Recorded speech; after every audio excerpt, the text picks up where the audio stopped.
Hi folks, my name is Arya, and today we're going to discuss about ethical hacking using this operating system that has been well known amongst ethical hackers, and I think you've guessed it, it's called Kali Linux. Okay, now before we dive right into Kali Linux, let me give you a brief introduction to ethical hacking for those of you who are here on this channel for the first time following the ethical hacking series. So the term hacking has been around for a long time now. The first recorded instance of hacking dates back to the early 1960s in Massachusetts Institute of Technology to the Model Railroad Club, where both the terms hacking and hacker were coined. Since then, hacking has evolved into a broadly followed discipline for the computing community. Now, hacking is the process of finding vulnerabilities in a system and using these found vulnerabilities to gain unauthorized access into the system to perform malicious activities ranging from deleting files to stealing sensitive information. Now, hacking is illegal and can lead to extreme consequences if you're caught in the act. People have been sentenced to years of imprisonment because of hacking. Nonetheless, hacking can be legal if done with permission. Now, computer experts are often hired by companies to hack into their systems to find vulnerabilities and weak endpoints so that they can be fixed in the end. Now, this is done as a precautionary measure against legitimate hackers who have malicious intent. Such people who hack into a system with permission without malicious intent are known as ethical hackers, and the process is known as ethical hacking. So now that we know what exactly ethical hacking is and who ethical hackers are, let's move over to the hero of our video today, and that is Kali Linux. Now, Kali Linux is a Debian-based Linux distribution aimed at advanced penetration testing and security auditing. Kali contains several hundred tools which are geared towards various information security tasks, such as penetration testing, security research, computer forensics, and reverse engineering. Kali Linux is developed, funded, and maintained by Offensive Security, a leading information security training company. Now, Kali Linux was released on the 13th of March 2013 as a complete top-to-bottom rebuild of Backtrack Linux, adhering completely to Debian development standards.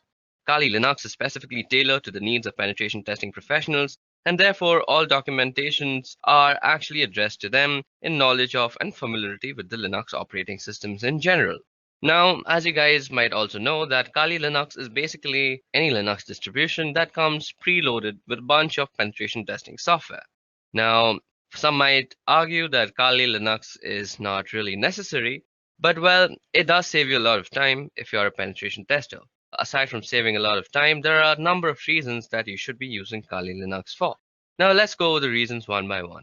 First of all, Kali Linux has more than 600 penetration testing tools included.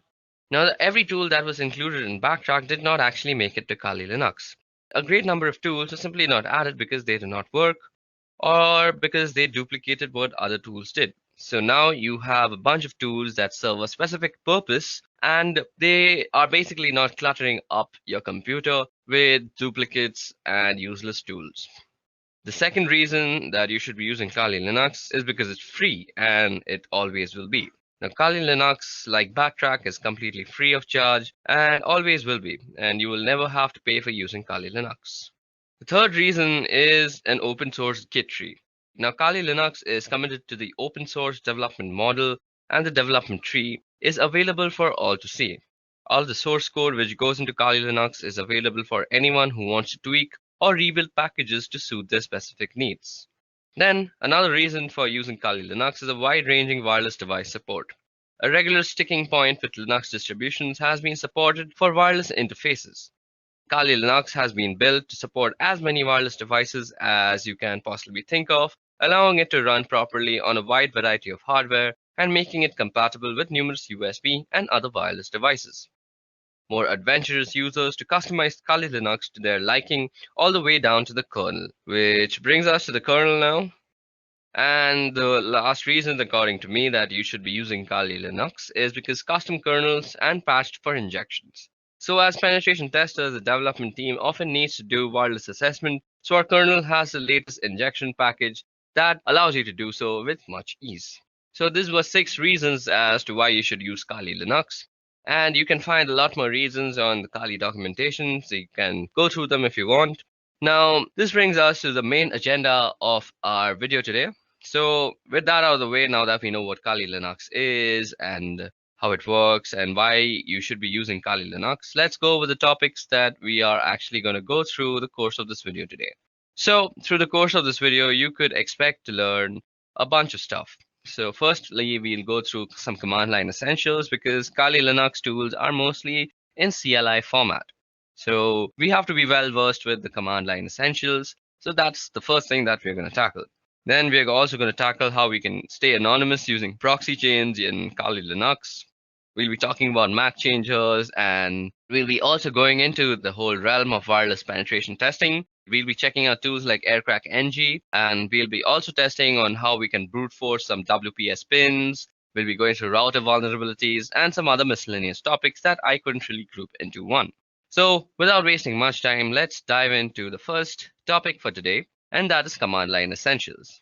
Now, the way that this video is going to follow is that most of the times we are going to take a hands-on approach to learning how to use things in Kali Linux, because I'm a firm believer of actually practical work before learning any sort of thing. So we will be using a lot of practical work, and I completely encourage you that you go ahead and download and install Kali Linux. You can do it on a virtual machine, or you could try and dual boot that thing. I'm not meant to teach you how to do that in that video because there are tons of videos out there that teach you how to install Kali Linux. What we're going to do first in this video is that we are going to take a hands-on approach to firstly learn what the command line essentials are. Now, as you might have already realized, there are some theoretical aspects that we might need to tackle from time to time. For example, what is a MAC address? What are proxy chains? We'll need to learning some theory. So for the theory, we'll have to go through the obvious evil, and that is PowerPoint presentation slides. So I apologize for that from before, but I assure you that most of the time we are going to be looking at a computer screen, and I assure you that you will have tons of fun if you just follow along with me. Okay. Another disclaimer that I would like to add before we actually continue with our Kali Linux course, and that is this is not the entirety of Kali Linux. Kali Linux is a huge thing, and this is just not it. So these are basically what I find interesting and what you may also find interesting.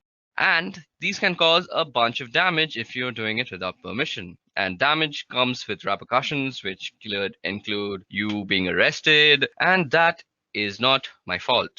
Again, I'm saying disclaimer, if you do this without permission, you will get arrested, and that is no way my responsibility because this video is just for educational purposes. Okay, now with all that aside, let's move ahead and learn about command line essentials. Okay, so now it's time that we go through the command line basics of any Linux terminal.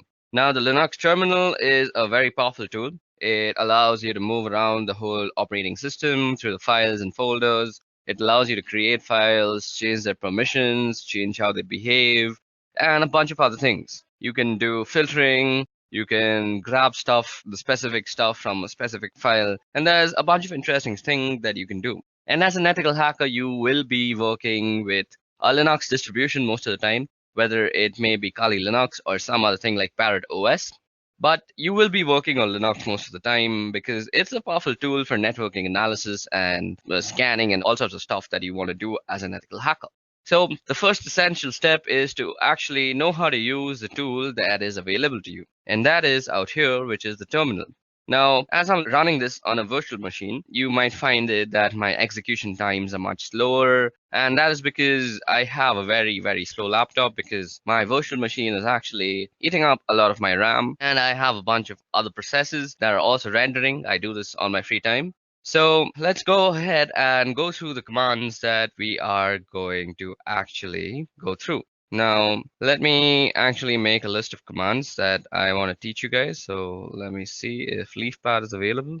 Firstly, LeafPad is basically a text editor. So the first command that we are going to start off with is cd. Now, cd stands for change directory. Now, at this moment, we are in the root directory, as you guys can see. We can print the current working directory with this thing called pwd, and that is a current working directory. As you see, it's called root.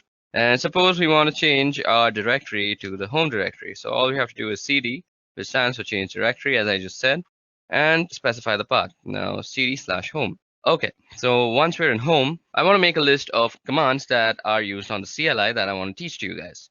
So what would I do? I would firstly see if any files are available that I can edit. Okay, so these files are available, but let's create a new file for ourselves. So firstly, let's do nano list.txt. Now what nano does is nano will open up a small command line text editor. Now command line text editors are very much used by ethical hackers because they save a bunch of time. If you're always switching between GUI and command line because you'll be doing a bunch of stuff on the command line, and suppose you want to write something, you're always switching to GUI, it's a waste of time, and you want to save time as an ethical hacker. So you can use this thing called a command line editor, and it can basically do most of the stuff a GUI editor would do. Now you say nano and the name of this file.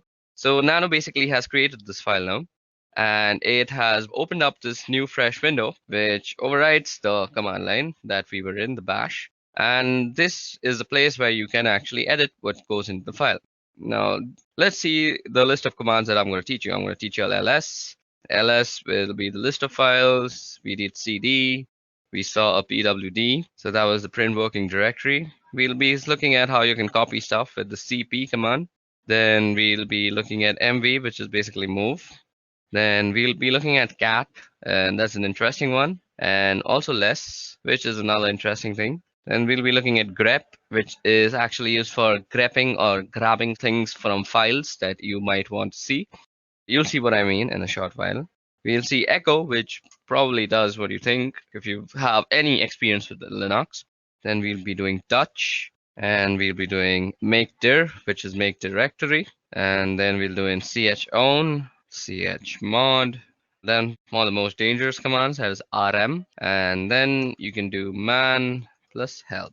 Okay, so these are the list of commands that we are going to go through in this part of the video. So suppose I was making this video and I wanted to save this somewhere. So if you see down here, there are a bunch of options that are shown to you. Now this caret sign might be not what you're thinking, that the shift 6 one, it's not shift 6. It's actually a control. So caret is control, and then G of course means G. So if you go control G, it will actually get help. Now what we want to do is save the file, and that is control O, and that is write out. So what we want to do is say control O, and now it's going to say if we want to name the file list.txt, and we want to name the file, and it says that we have written down 15 lines. So that's how you save a file. Now all we want to do is exit out of here. Okay, so first let's go ls, and let's go through whatever there is. So ls shows us the list of files that are there in that directory. Now ls can also show you the list of files in a directory with the path that you specify. Like if I say ls var, it'll show me everything that is in var.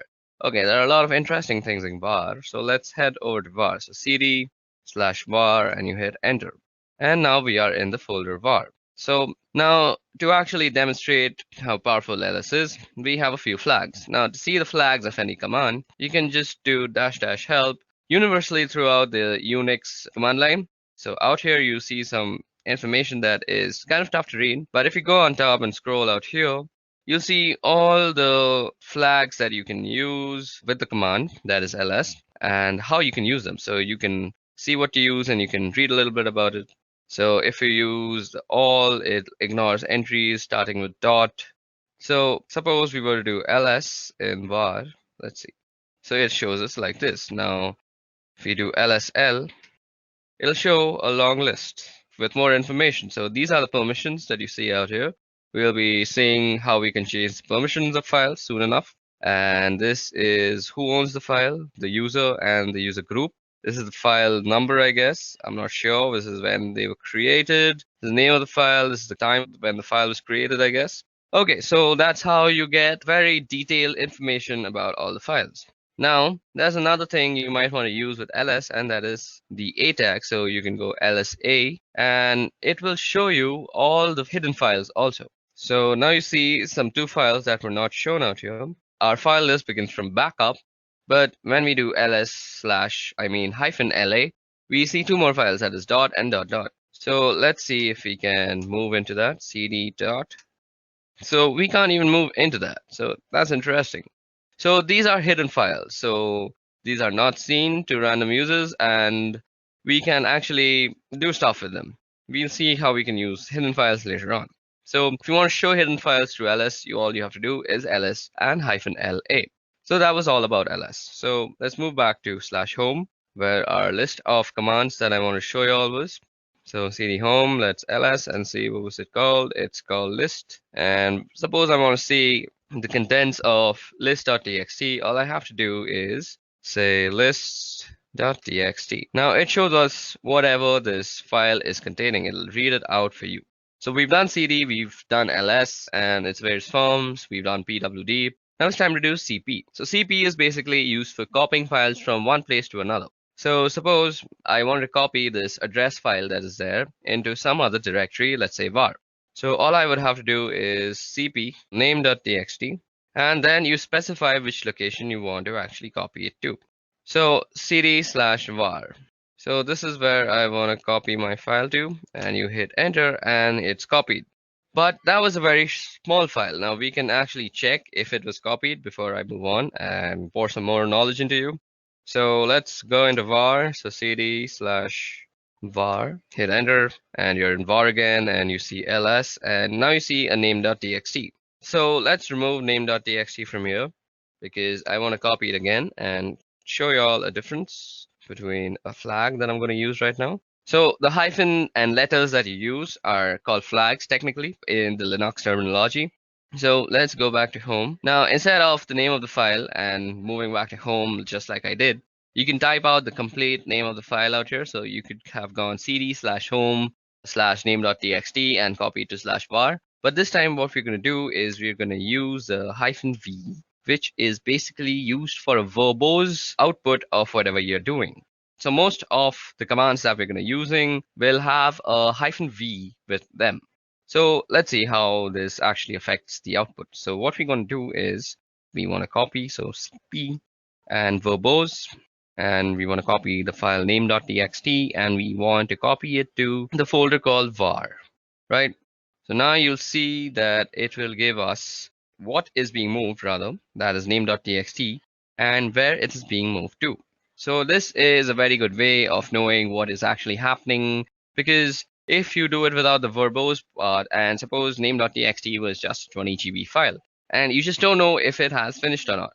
So if it's a 20 GB file, it'll continuously update you on where what is being copied. So basically, all you have to do is type -v if you want to know where your file is being copied and the exact path. Okay, so that was about how you can copy files from here and there. Now, what was the next command that we want to see? So cat. So let me just go and see the next command that is there. So list.txt. So after cat, I want to show less. Okay, so we've done cp. We also have to do mv. Now, as you guys can see, that cp is basically a copy. Copy is, as you would expect, it leaves a copy of the file that in the original directory while also maintaining a copy in the directory that you specified. But if you wanted to move the file completely, all you would have to do is use the command mv. So mv is for moving the file. Now let's see what all goes with mv. So you can type help, and as I said, you get the verbose option and you get suffixes. You can force things to happen. So suppose you don't have the permission, do not prompt before overwriting. So it'll give you a prompt and you can completely overlook the prompt with the F thing. So let me just show you how that looks like. We'll be doing a verbose and we will be copying the address.txt file. And okay, so every time I've been actually typing, so you can do address.txt by just pressing tab and it'll autocomplete. So address.txt to /var. Now it'll show you that it is actually renamed address.txt to var address.txt. Now, if you go and do ls out here, you will see that address.txt is not actually here, but if we were to move to var, so cd/var. Okay, I've also been typing out commands that I've been previously using, and you can simply toggle through all the commands that you've used by the up and down keys. So ls, mv, mvv help, cat list. I did cd home, and now I have to go through all this just to prove a point. So cd var, we want to change there. Now we're in the variable folder, and we also want to see what we have out here. So address should be out here, and ls. And as you guys can see, address.txt is the first file that has come up. And it is basically the same file, and I can prove that to you by just catting the file, and there's address.txt. And you see that is some random address for some random person. Okay, now let's quickly clear out our file. our window. You can do that with the control L, or you can just type out clear. Now, what we want to do is move back to home. So yeah, cd home. Okay, so now that we're back in home again, let's cat out our next file. So list.txt, and after move, I wanted to go through cat. Now cat, as you guys can see, is printing out the contents of a file, and there's also less, which does something very similar to cat. So let's see what it does. So if you go less and do list.txt, you actually see the contents of the file in a completely new window, which overlays on the previous window. And this is a very neat way to actually see the contents of a file, which is through less if you want to keep your main command line interface not so cluttered, which cat clutters it completely. So if you want to get out of this place, this less place, and all you have to do is press Q, and Q gets you back. And as you see, nothing was printed out on our main interface. So this is a very cool way to actually keep your command line interface neat and tidy when you're doing work. Okay, so grep. So grep is used for actually filtering out stuff from a file. So suppose we want to see whether a command has some verbose option to it or not. So now I know that mv has a verbose command, but suppose I didn't know that. So mv dash dash help, then you use the pipe sign. So what the pipe sign means is you have to take this command, the first command, and then you pipeline it through the second command. And you want to see grep-v if that exists. Okay, so let's see grep verbose. Yep, so a verbose exists, and that is -v, and that's -- verbose. So explaining what is being done. So what happened out here is basically we took this first command and then we filtered it, and filtering is done through the piping. So basically think about you're taking some information and pipelining it through something else, which funnels it out of this command, which is grep.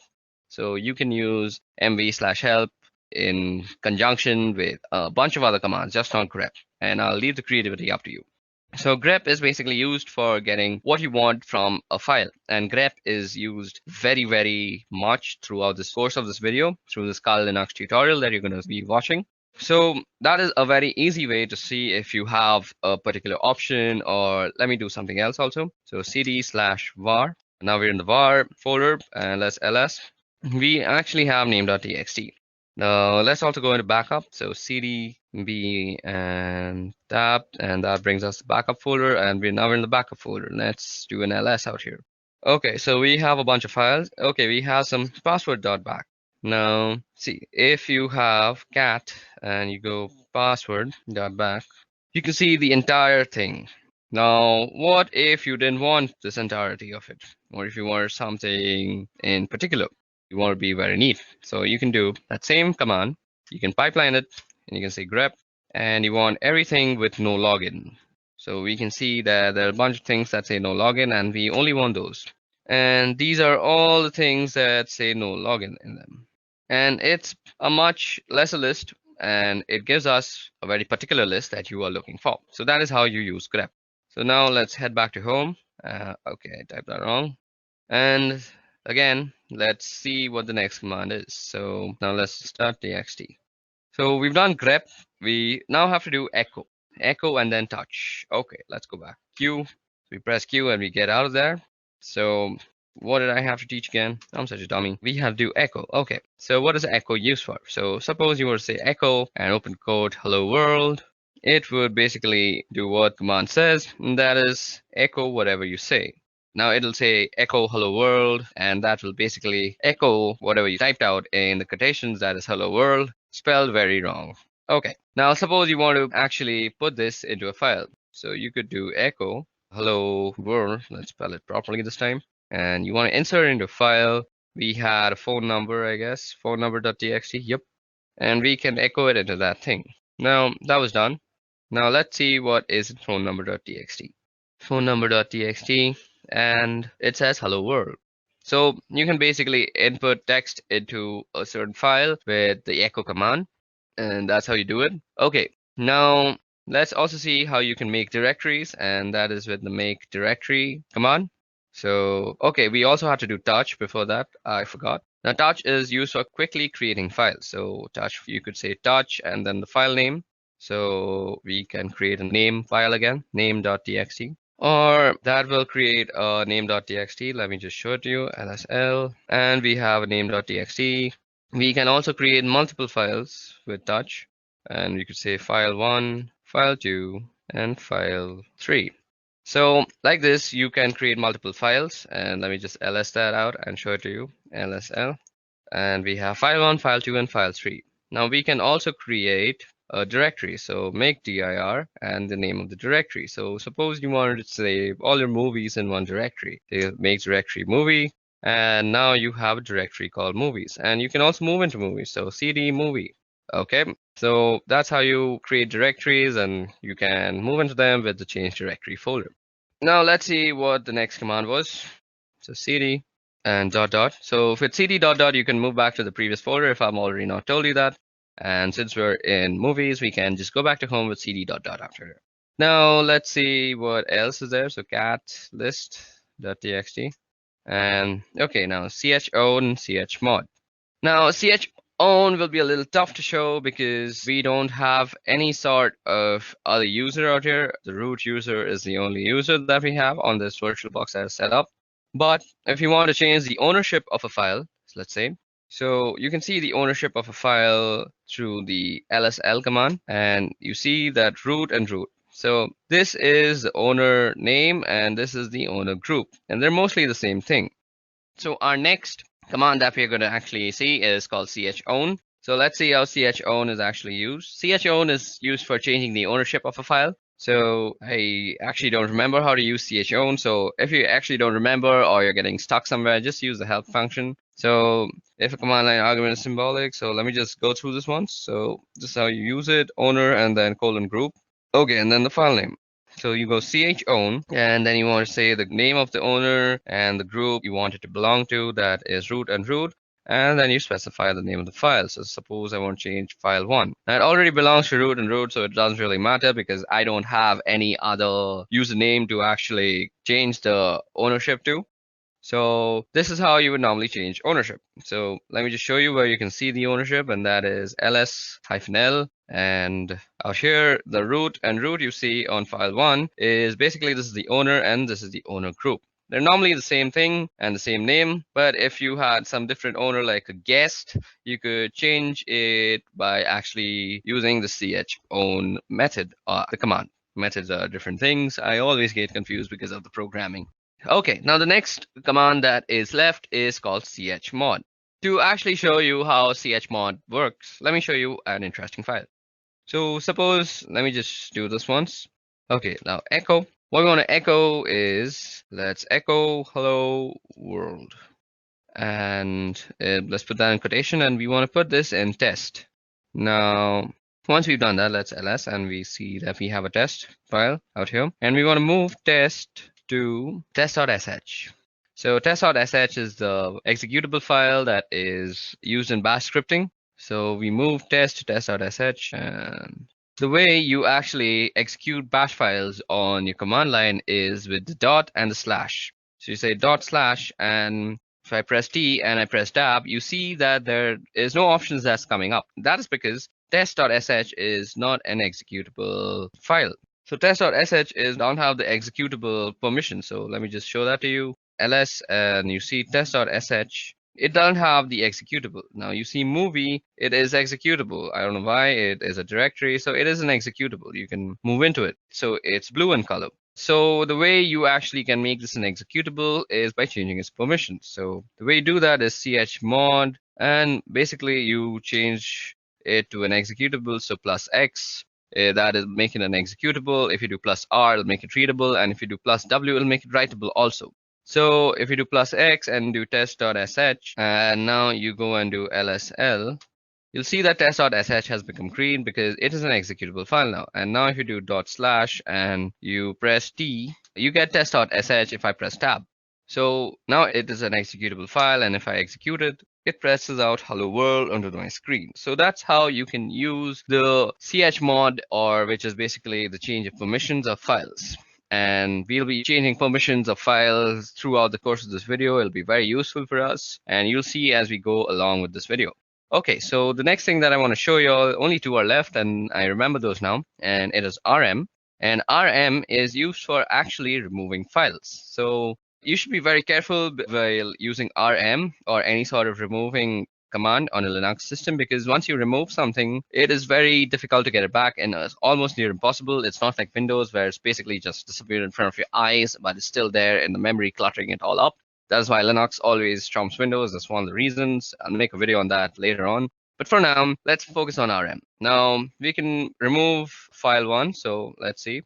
So file one is going to be removed. So if we ls now, you see file one doesn't exist. But let me show you. RM, and if I do movie, it'll say cannot remove movie is a directory. But if you go into the help menu, I bet there will be a option that you can just forcefully remove it. So RM force will just remove. So RM/R, and you can do movie, and it'll recursively remove everything. And if you go here and do LSL, you'll see that there is no movie directory anymore, and that is how you can remove movies. Now that prompt that you see out there is actually a safety measure, because once you remove a directory and it's not retrievable, that's a very sad scenario, and you don't want to get yourself in such a scenario in whatsoever possibility. Okay, moving on, so on and so forth. That was all about the RM folder. Now you can do RM and the address of anything. So RM, I know we moved an address.txt, so into the var folder, we can go rm var and address.txt. And that will remove address.txt from the folder of var. Let me just show you that worked. So cd var and ls, and you see that there is no address.txt out here. Okay, another way to get help for any command that you want is man, and suppose you want to see about rm. It'll show everything about RM that is there to show to you. It'll show you how to use it. It'll give you a description, synopsis, the name, remove files or directories. It's a very useful way. So out here you see this is a manual page. So that is what it means, man. And you can press line 1 or H, or you can press Q to quit. So that's very much helpful. Okay, guys, so that was all about the command line interface and how we can use it to go about the operating system and change file permissions, copy files, move files, and a bunch of other stuff. Now it's time to get on with the interesting stuff, and that is, firstly, we're going to be learning how you can actually stay anonymous with proxy chains. Okay, guys, so now that we are done with the command line basics, it's time that we move forward with proxy chains. So before we move forward with proxy chains, let us head back to our PowerPoint presentation and see what exactly proxy chains are. Okay, so proxy chains. Now, as the name suggests, proxy chains are basically a chain of proxies. Now, where is a proxy used? A proxy is used whenever you want to anonymize yourself on the wire or the network. You do not want to know, or you do not want your others to know what the source IP address was for your client system. And to do this, all you have to do is send your packets through a bunch of intermediary systems, and these intermediary systems carry the packet out and they transmit it to the target system. And this is much slower, and let's see how we can use this in Kali Linux now. In combination with Tor in order to anonymize traffic, not only on web browsing traffic, but rather instead on all networks related traffic generated by pretty much all your applications. But you can also change this in the settings. Now, what we're going to do is we're going to open up the proxy chain configuration file, and we're going to understand all its options that are available. So to do that, all you have to do is say nano. You go into the etc folder, and then you go for the proxy chain.conf. And what you see out here is the nano editor, and we had spoken about the nano editor when we were discussing the CLI part. I hope you haven't skipped that. Now what you see out here is a bunch of instructions and options. So let me just zoom in into this command line interface, and now you can read everything much well.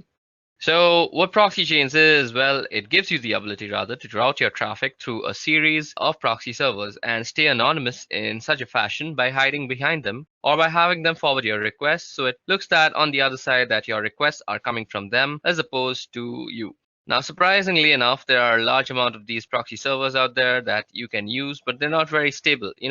They go up and down and they're not very fast. So for specific targets, they can be useful, but not for brute forcing and not for any sort of computing attack.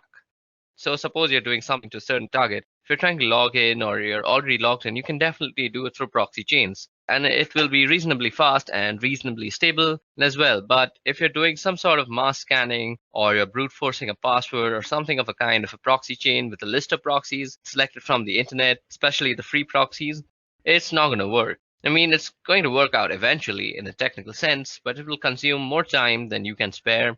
And by that, I mean it can be a very, very long time. It can take about months or two to do a simple scan. So that's not an option. And there are other ways of doing that, but for the time being, I just want you to know how you can use proxy chains and how you can configure it. And actually, because it's really useful and I use it fairly often, and a lot of people do, and it's a fantastic piece of software. So first off, we have the types of proxies. So you see HTTP, SOCKS4, and SOCKS5. Now, there are fundamental differences between these protocols, and you always want to find yourself a SOCKS5 proxy as that's the best possible one, and that has the ability to anonymize all sorts of traffic. HTTP, well, as the name it says, it's for HTTP traffic, and SOCKS4 is very similar to SOCKS5, but it does not support IPv6 protocol and it does not support UDP protocol. So this can be SOCKS4 and it can be rather problematic, and you always want to make sure that you're using SOCKS5 wherever and however. Anyway, down below, you have these other options, which we will go over. So basically, how you enable these options is that you don't need to type some complex lines of code or anything of any kind. Basically, all you have to do is just delete the hash out here. Let me just show you. So suppose we wanted to actually activate dynamic chains option. So all we have to do is delete the hash. But let's put in the hash right now. So after you delete the hash, all you have to do is save the file and the option is enabled. This hash presents a commented outline, meaning that the system reading this will ignore if there is a hash, and if there isn't a hash, it will take it into consideration and interpret it accordingly. Anyway, what we have here are statements which allow us to specify how we want our traffic to be routed. So first off, we have dynamic chain. Now, dynamic chain is a sum and is an option which you will find people using the most. It is most commonly used option and a preferable one too at that. And honestly, I think it's the best one out there, primarily because it's the most stable one. And here's why.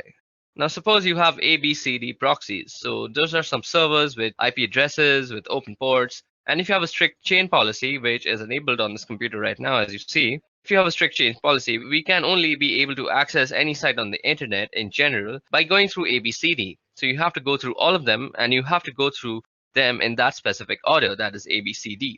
And that's not always a good thing. I mean, if you're paying for 5 proxies, that's not a problem because they will always be operational and they will always be up. And why not? That's not a bad idea or an option.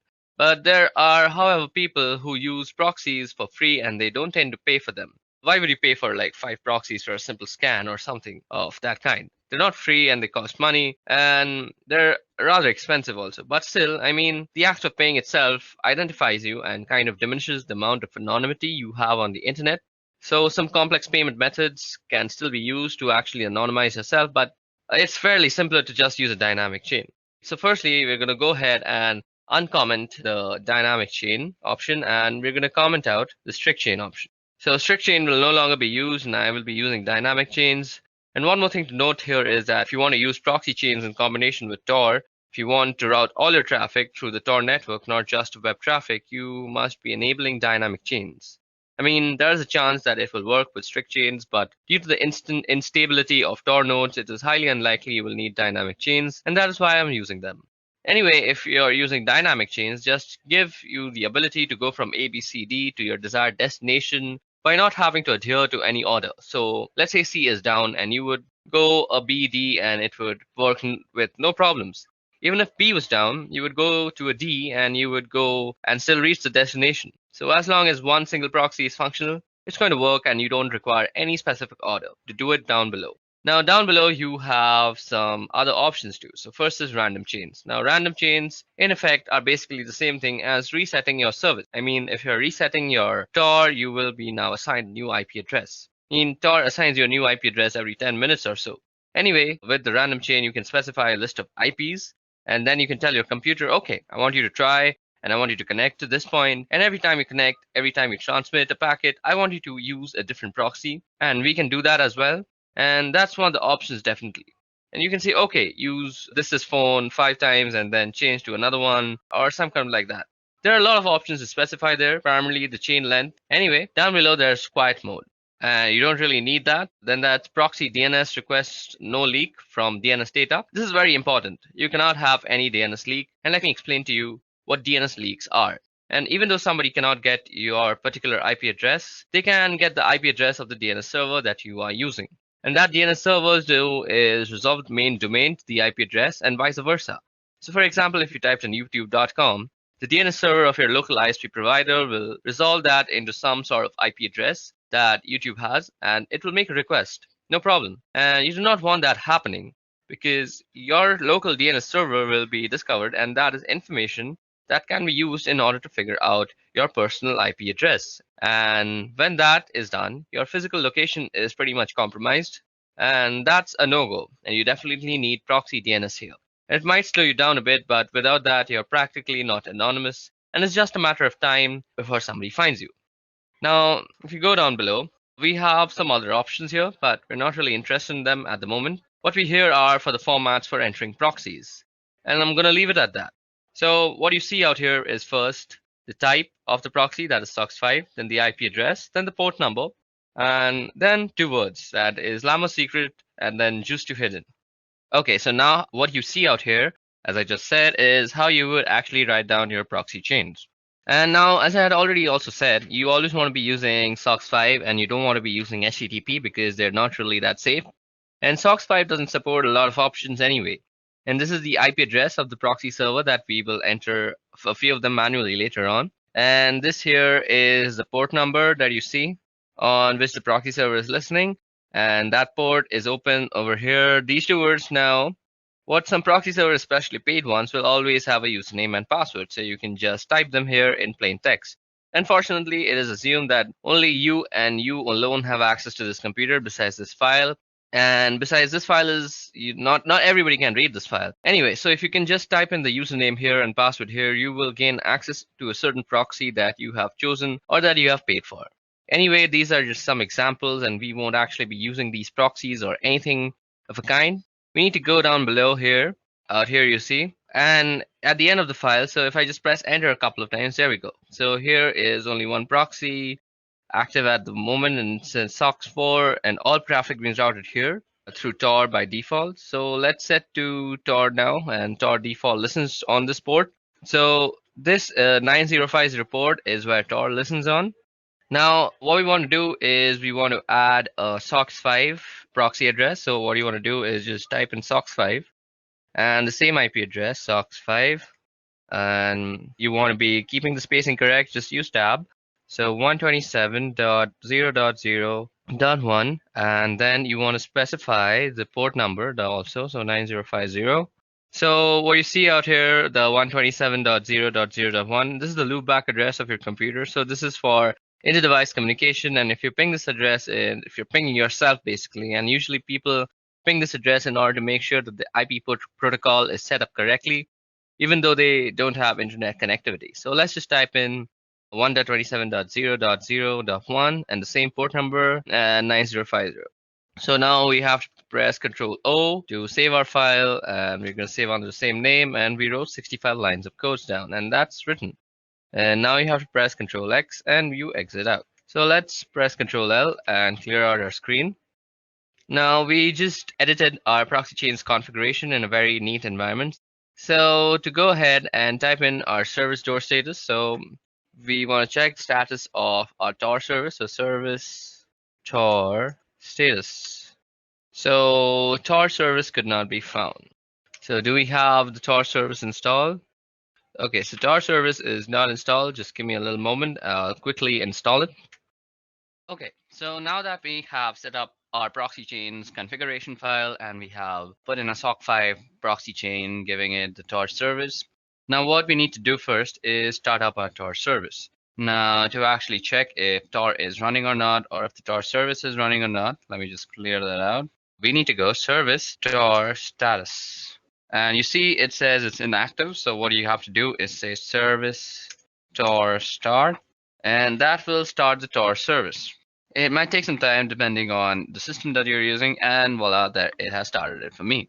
Now, what you have to do to actually use proxy chains before you go to any website. So all you have to do is say proxy chains Then you specify the browser that you're using. So we're going to be using Firefox, and you could say something like www.duckduck.com.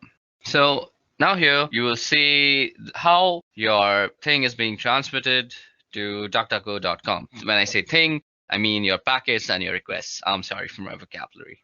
So now your packets are going to be directed through a bunch of IP addresses, but we haven't actually put a bunch. We just have put the loopback for the Tor network. So we will let Tor do the rest of the things for us.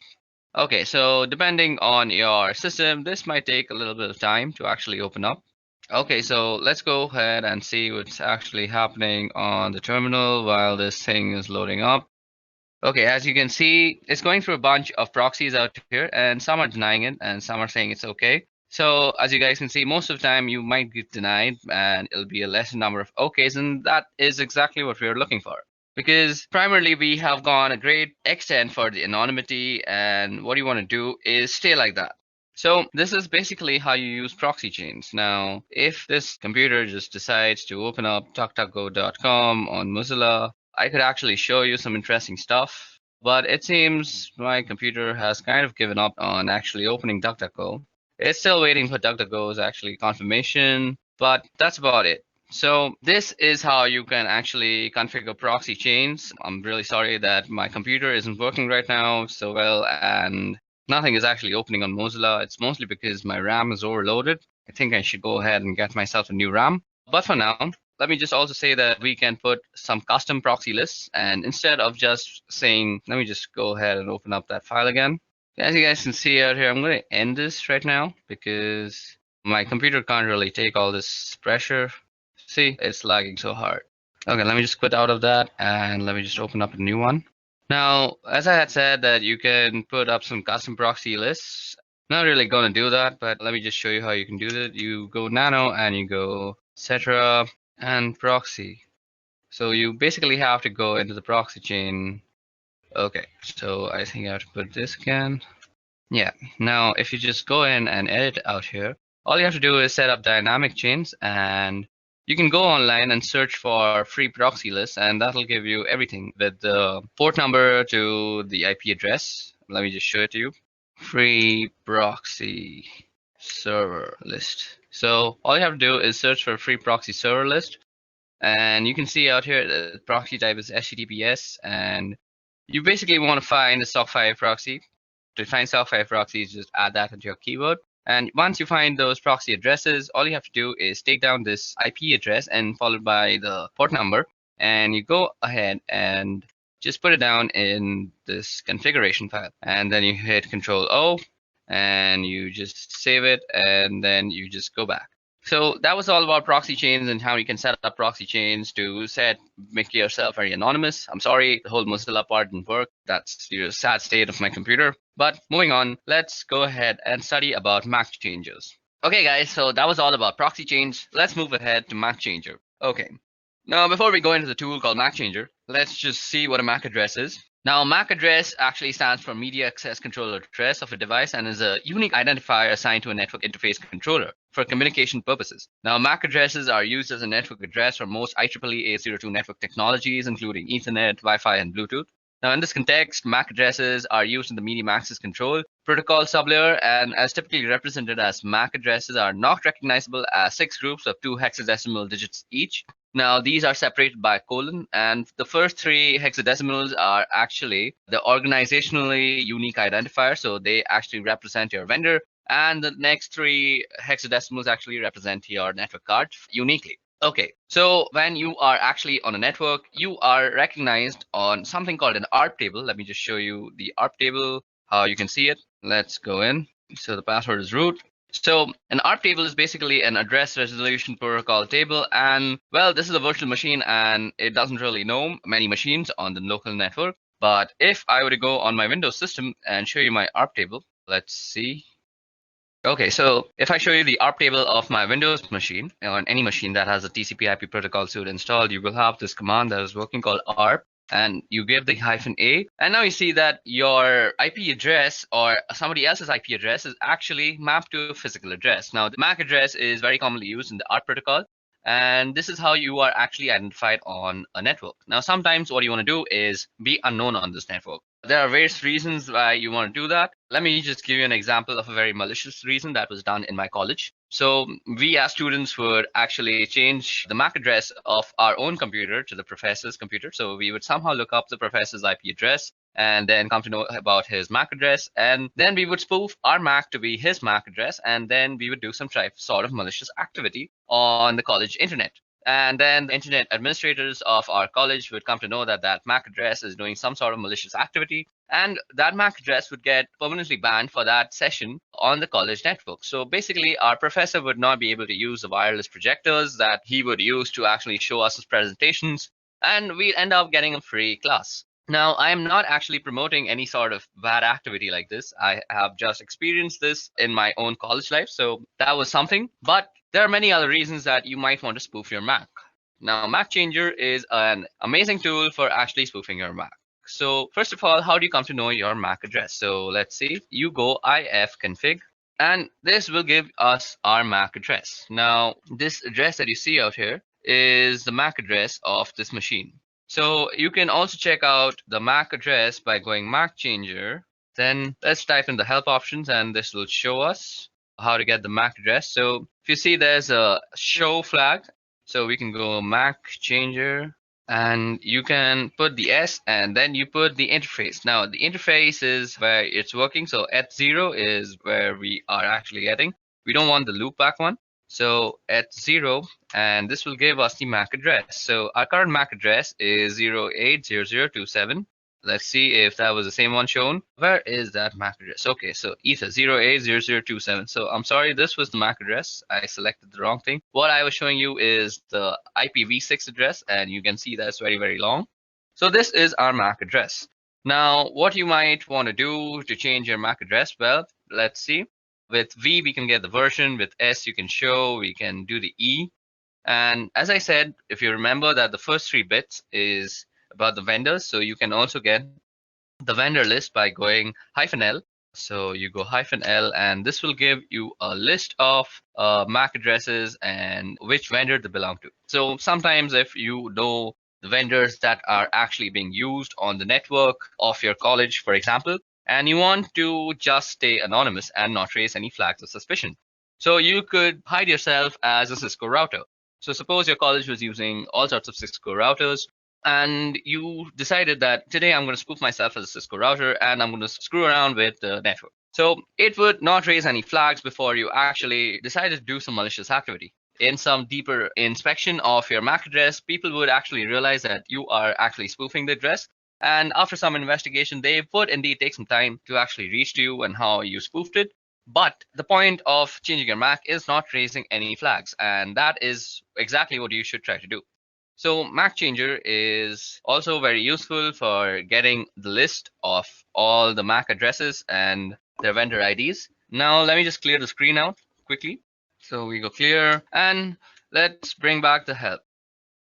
So we go MAC Changer and --help. Now what we want to do is give ourselves a random MAC address. Now MAC Changer, so that is done with the R flag, and we want to do it on each 0. So once you run that, you will be given a new MAC address. So our new MAC address is F6C649. Now you can verify that by running ifconfig. Now we could just do ifconfig, and you see our new MAC address is on Ether. So we could also do something like this, ifconfig, and you could grep Ether. So that is telling you the MAC address, and this is completely new. Also, you could show it through the MAC Changer tool itself. Okay, so we need to give it the eth0. I forgot that. Now you see that this is our current MAC address and this is our permanent MAC address, and they two are completely different. Sometimes you also might want to actually change your MAC when your laptop is or your system is booting up, because you might want to stay anonymous all the time. Who knows? And sometimes you might think, I'll actually change it when I want to change it. But let's face it, we are forgetful as human beings, and we tend to forget things that we are supposed to do. So what else is better than to actually automate the whole process yourself and forget about remembering all these stupid nitty-gritty stuff? So you can tell Linux or Kali Linux to actually change your MAC address on boot up is use this tool called crontab. Now, cron tab is actually used for scheduling tasks on Linux. So let me show you how to do that. Firstly, let's clear our screen and go cron tab and go help. Now you see it's a pretty small menu. So first we start with the U flag, which user this file is going to work for. Then we got the E flag, which is for editing cron tab users, the users cron tab list. And you can see the list of users cron tab. And let's see, so do we have any cron tab lists?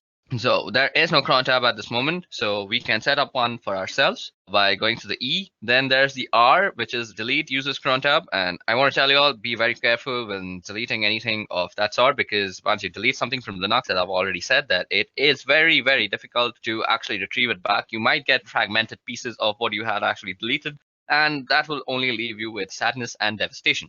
Now, what you want to do is go through cron tab and press E, and this will bring us to select an editor. To change, later run select editor. So we'll do with nano. So what you have out here is the README file of cron tab, and if you read this entire thing, you will get how to use cron tab completely. But if you have any sort of doubts even after reading it, you can leave them down in the comment section below.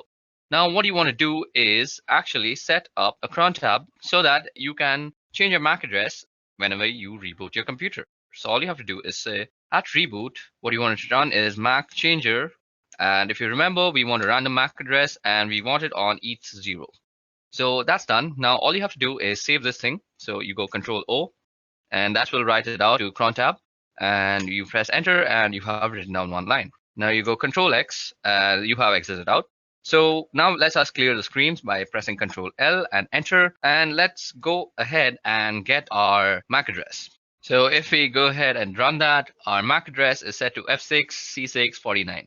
So just remember the first few letters, F6, C6, and 49.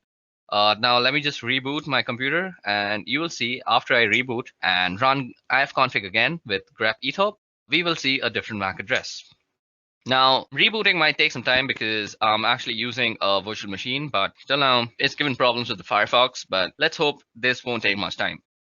Okay, so now that our computer has booted up and we have actually opened up our terminal, let's go in and type ifconfig and let's get in our ether, that is the MAC address. So if you remember the MAC address, now you see that it has completely changed. And that's how you can spoof your MAC address on a local network. And this will basically help you in staying anonymous on our protocols and anything that actually maps your IP address to the MAC address. Okay, so that was all about MAC changers. I'll meet you in the next section now. So in this section, we'll be talking about wireless encryption protocol cracking. So that is basically Wi-Fi cracking. Now, Wi-Fi in today's day and age uses pins or passwords to normally encrypt their data usage. Basically, if you want to access the wireless access point, you need a password or a pin to actually gain authorization. Now, this authorization is done using a four-way handshake, which we will try to capture using a tool called AirCrackNG. And then we will try to crack into the password using a wordless generator called Crunch. Now you can use AirCrackNG to crack WPA and WPA2. There's also another protocol called WEP or WEP, and that is not normally used these days. If you find anybody using that, you should always advise them to actually upgrade to WPA or WPA2, because WEP is actually very easily cracked in these days, and people are generally punished for using WEP by hackers all around the world. Okay, so now you can actually go ahead and go into a terminal and type ifconfig to actually look at your network card name. As you guys can see out here, it's called WLO1. So the first step that we need to do to actually go into the process of Wi-Fi cracking is set up our network access card or our access point into monitor mode. So as you guys can see out here, after typing ifconfig, it shows me that my Wi-Fi access card is WLO1 interface. Now, our process of cracking passwords is pretty simple. What we want to do is actually monitor for all sorts of access points that are nearby to us. Once we have chosen the access point that we want to actually penetrate into and find the password, what we want to do is run an arrow dump scan on it, and then we will try and de-authenticate any device that is connected to that access point. Now, one assumption out here is that the password is saved in that device and it will automatically try to re-authenticate itself with the access point. And we want to catch and log this re-authentication process, which will actually have a four-way handshake between your device and the access point. So this is basically the procedure we are going to follow. Now, another thing that you need to know before actually using this process to gain any access to any Wi-Fi is that you need to know a little bit about what the password is. Maybe it could be the length, or it could be something like a specific character at a specific place. Maybe you know a series of characters. So you just can't really guess the password out of thin air. That is not how cracking works, unless you have some unlimited potential of processing power. In that case, you can very well brute force it and just find the password. But if you're not somebody who has unlimited processing power and you're trying to use AirCrack NG, you need to know a little bit about the password. Also, before we proceed with this wireless encryption protocol cracking, what I want to say is if you want to get into somebody's Wi-Fi network or you want to actually test for vulnerabilities, it's better that you test for router vulnerabilities than actually cracking a Wi-Fi password because you're more likely than not to find more router vulnerabilities than actually successfully crack a Wi-Fi password if you don't know anything about it. If you don't know anything about the password, just go ahead and run some vulnerability tests on the router itself. And more often than not, you will just find something you can abuse. Okay, now let's talk about the two tools that I'm going to be using. Now, these two tools, one of them is already installed on Kali Linux. But if you are not using this on Kali, you can also use this on any Linux-based system. So what you have to do is download and install aircrack ng, which is easily installed with the command apt-get install aircrack ng. And you also have to install this word list generator called Crunch. Now, Crunch is easily downloadable by just Googling the name. And the first link will be a SourceForge link. And all you have to do is go inside that and install it. And once you figured out how to install Crunch, you can make sure that it's installed.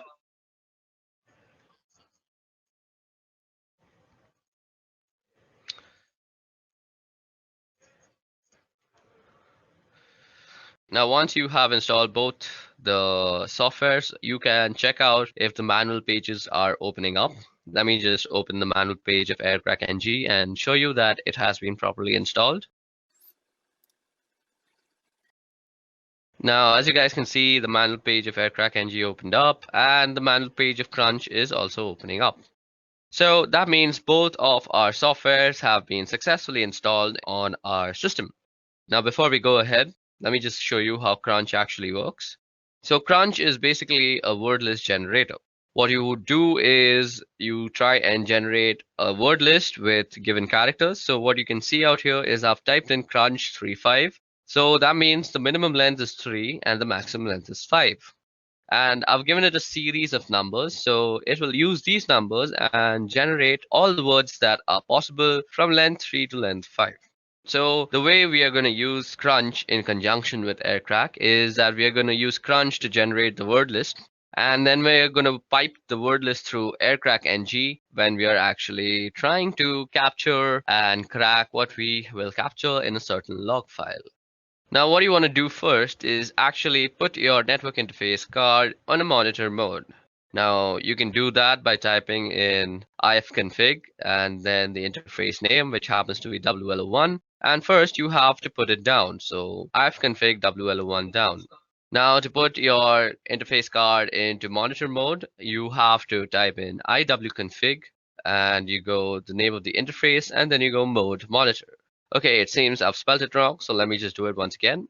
So that has put our network interface card into monitor mode. And what we need to do after that is we need to start up our network interface. So all we have to do is type in ifconfig WL1 up. Now, once it is up and running, you can check by typing in ifconfig that indeed your network interface card is up and running. Don't worry, it's running in monitor mode if it's up and running. What we want to do next is pretty important to the whole process. So what we want to do now is check for some services that might still be running in the background that might hamper with our whole scanning process. So we do this by actually typing in the command airmon-ng check and then the name of the interface. So as you guys can see, nothing is exactly running right now. But if there were any process running, you would only add the command airmon-ng check, and instead of writing the interface name, all you have to do is say kill. and it will kill any processes. Now, if you see any process named the network administrator, you want to kill that process first separately and then kill any other child processes. You may need to actually run this command a few times before all the processes are killed, and then you're good to go. Okay, so now that we have finished killing all the sub-processes, what we want to do is run an error dump scan on the network card. So that is WLO1. So for this, we go error dump -ng, and then we put in the name of the interface. And this will start up a scan that will look something like this. So after you run the error dump scan on your interface, what you see out here is a result of all the access point that is found out through the monitoring mode. Now, if you see, we have a bunch of columns out here. First of all, we have the BSS ID column.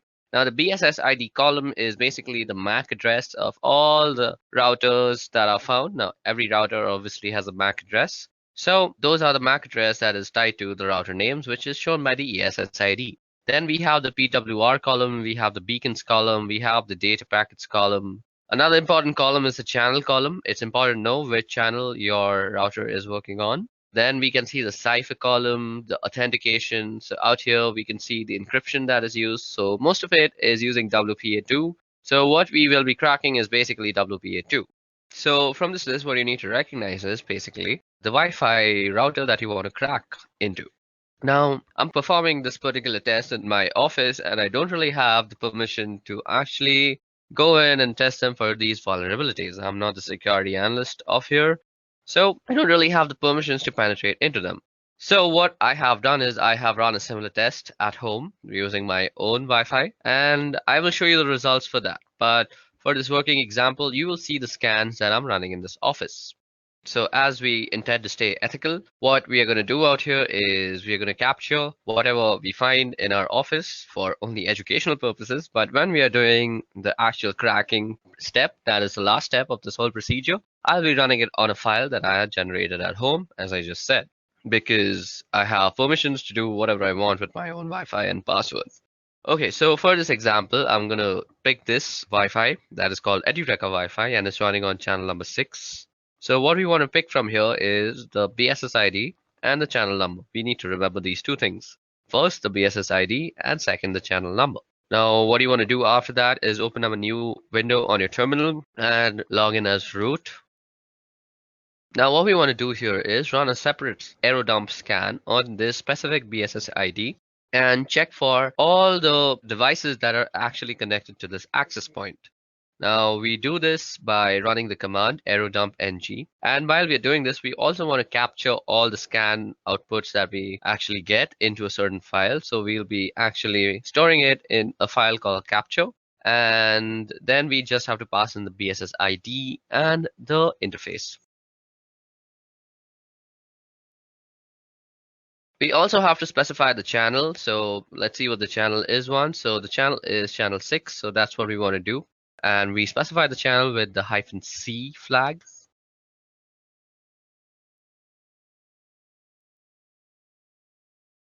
So after you have identified the MAC address, all you need to do is copy it down and place it after the BSS ID flag. Okay, so we're going to run our command out here, and we just want to say our file is going to be called test.capture.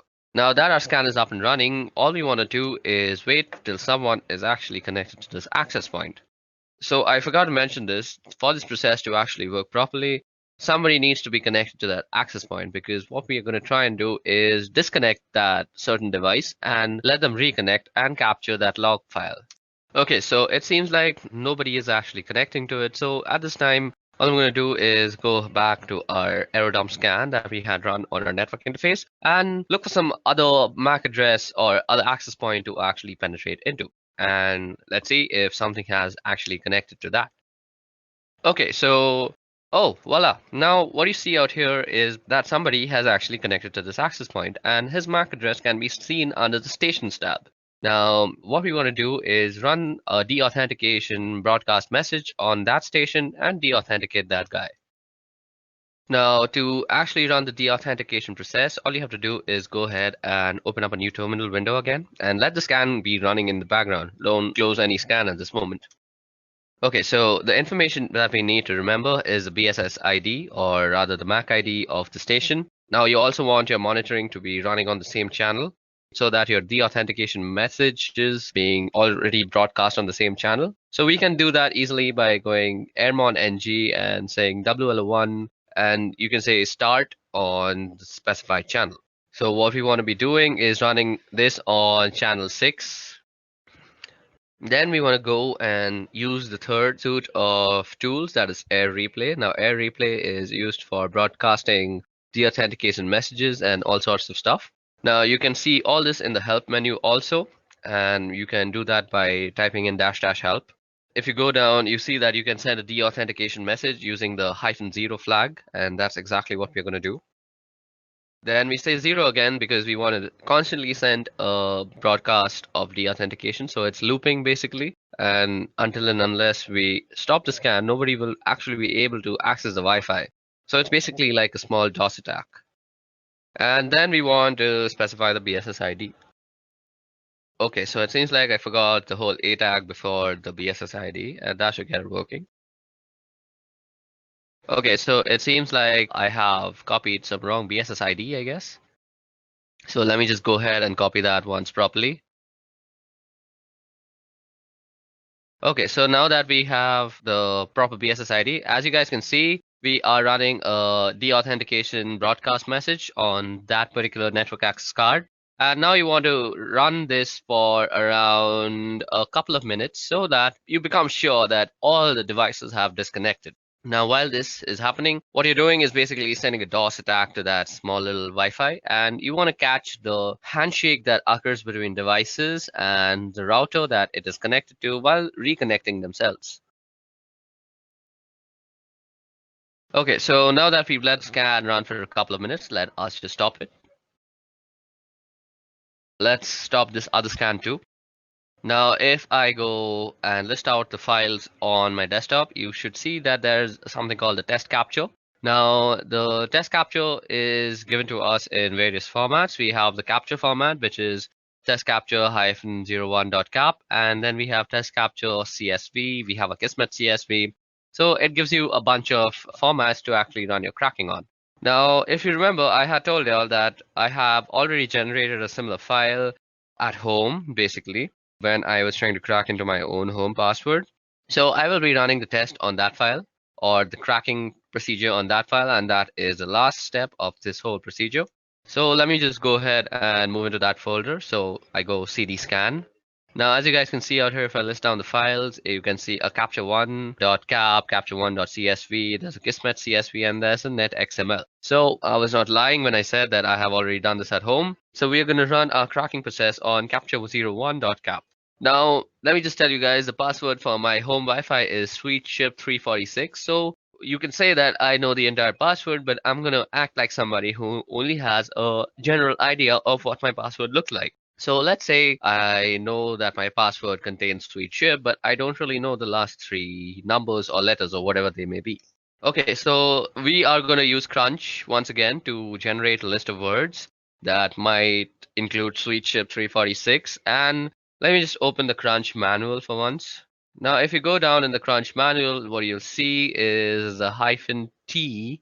So as you guys can see, there is a pattern that is specified like @God, and then followed by 4 other @, and all the @ will be replaced by a lowercase character. Now you can remove @ and use a comma, and it'll be replaced with an uppercase character, or you can use percentages, which in case it'll be numbers, or you could use the caret sign, in which case it'll insert symbol. So when you know the length of the password and also a certain degree, a few letters, you can use the -T flag. So that is exactly what we're going to use with Crunch out here for this example.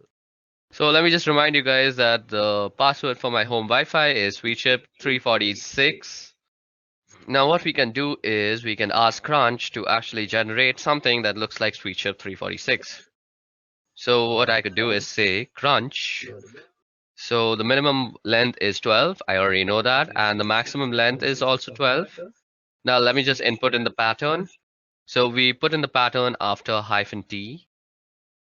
So now I'm going to just show you how long it can take. So we are just going to say sweet and then put in some @. and then also try and guessing the numbers. So after you've put in the pattern, you want to also input which letters and numbers they could be. And I'm just going to input my entire keyboard out here. Now, what you want to do is pipe this command through aircrackng's cracking procedure. Okay, so now what we want to do is pipe this command through aircrackng, and we want to write from, or rather read from the capture file. So what we go is -w and then hyphen and then the capture file name. So capture01.cap. And then we also have to specify the ESS ID, which is given through the E flag. And the ESS ID for my home Wi-Fi is nestaway underscore C105. So that's exactly what I'm going to type in. And this will start up the cracking process on my Wi-Fi from the captured file. So as you guys can see, this is going to take a long time, and I'm not really actually going to complete it. So in this time, I'm actually just going to try and explain why this is not very feasible on a virtual network. So basically, this is not feasible because at this moment, my computer is using all 4 of its cores and all the memory that is possible. So what this means is, on a virtual box, this is not really possible. Your virtual box doesn't really have that much power. If you're using a 4-core processor computer, only 2 of its maximum cores can be actually allotted to your VirtualBox machine. Above that, you can't really give it the entire memory because that will make your computer crash. So if you want to do something like this, it's better that you install Kali Linux as a dual boot or as your own daily driver, and then you can do this. So this is why I have not done this on a virtual machine and instead done this on Deepin Linux, which is my daily driver operating system. Now, as you guys can see, it is constantly trying to actually guess the password by actually going through all the permutations and combinations. That is basically, it's taking in all the words generated from Crunch, piping it into the current command, that is the aircrackng command, and it's comparing everything. So what I'm going to do is I'm actually going to end this because this will take a very long time. And what we're going to do is we're going to actually try and shorten the command of the amount of guessing that we're trying to do. So let me just try and do that. So as you guys can see out here, I have reduced the number of alphabets that might be actually tested. But even in this case, this will take a humongous amount of time. And let me just show that to you. So as you guys can see, the test is running, and there's not really much you can do. You can just let this run, go out for a cup of coffee, and then come back. And you might still see that running. It really depends on what the password is and how much time it takes to crack it. And how much processing power you have directly affects how much time this will take. So let me just show you guys that this is taking a bunch of time.